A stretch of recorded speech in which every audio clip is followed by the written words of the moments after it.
La tendance est toujours dans le vert à Paris avant l'ouverture des marchés américains qui sont attendus dans le vert pour le moment et dont les premiers échanges seront notamment dictés par la réaction des investisseurs à la statistique attendue depuis le début de la semaine, à savoir l'indice des prix à la consommation PCE Core pour le mois de mai aux États-Unis.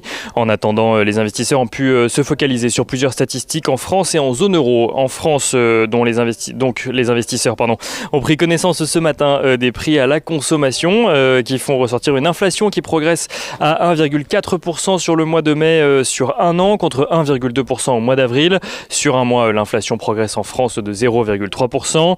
La consommation des ménages chute de son côté de 8,3% au mois d'avril sur un mois après une contraction beaucoup plus restreinte de 0,3% au mois de mars. Une baisse qui s'explique notamment avec le recul des achats de biens fabriqués en lien avec les mesures de restriction sur le mois d'avril en France. Et en ce qui concerne le PIB de l'Hexagone, celui-ci s'est contracté en 2020, mais moins que prévu. Il recule de 8% contre 8,2% selon l'estimation précédente qui a eu lieu il y a un mois. Un recul lié évidemment à la crise de Covid-19 et aux différentes mesures de restriction sur le territoire. Sur le premier trimestre 2021, l'économie française a continué sa contraction, contrairement à ce qu'on a pu penser pendant un moment. Le PIB de l'Hexagone ressort finalement en recul de 0,1% sur la période contre une première estimation en progression de 0,4%.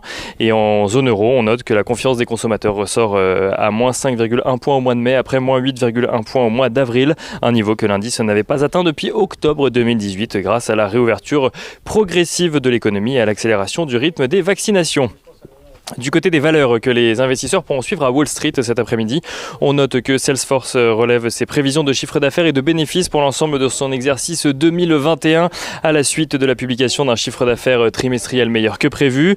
Et on note en revanche, toujours dans le secteur informatique, mais du côté des constructeurs, que Dell et HP annoncent de leur côté que la pénurie des semi-conducteurs pourrait avoir un impact sur leur activité. Les titres de Dell et de HP qui reculent dans les échanges d'avant-bourse.